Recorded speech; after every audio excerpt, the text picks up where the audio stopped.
À Panazol, Michel, eh bien, il est connu comme le loup blanc. On est chemin de Soudana et on arrive au foyer de l'Amicale où vous allez pouvoir voir. C'est un petit foyer très agréable qui a été construit par les amicalistes en 1963, après la disparition des différents cafés du village. Le monde associatif, c'est sa seconde vie.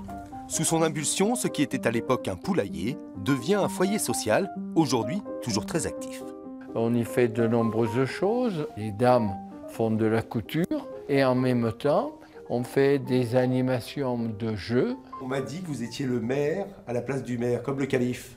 À Soudana. J'ai été peut-être longtemps, oui, c'est vrai que pendant longtemps j'ai été le maire, mais je ne le suis plus. Enfant du pays, né en même temps que le Front populaire, Michel a connu les travaux à la ferme chez des cousins à Saint-Germain-les-Belles, avant de passer toute sa carrière au PTT, ex-France Télécom. Le téléphone, à cette époque-là, quand je suis arrivé, c'était des téléphones à manuel et les opératrices, c'était des dames du téléphone qu'on appelait. L'Inter appelle la personne demandée. À cette époque-là, donc, on construisait les premiers centraux téléphoniques. Et donc, je travaillais dans la région parisienne. Et là, j'ai rencontré beaucoup de personnages très intéressants. Surtout quand j'ai travaillé à Montfort-l'Amaury, où j'ai pu rencontrer Charles Aznavour. Je vais chez Charles Aznavour parce qu'il avait demandé une installation un peu plus complexe, où il fallait donc appeler la chambre, appeler la cuisine, appeler même dans la salle de bain. Il était comment, Charles Aznavour?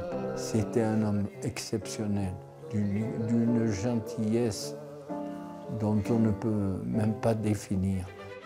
Michel se rend ainsi chez Brigitte Bardot, Georges Marchal, Eddie Constantine. De son passage chez Bébé, il garde un souvenir bien particulier.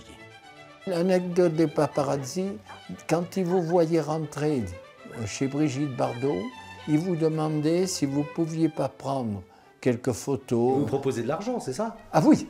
Combien? Oh, ça correspondait au moins minimum à 2000 €. Moi, ça ne m'intéressait pas du tout, parce que ma carrière à France Télécom était plus importante.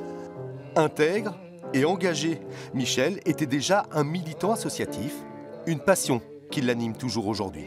Je crois que c'est mon attachement aux personnes, le plaisir de faire plaisir.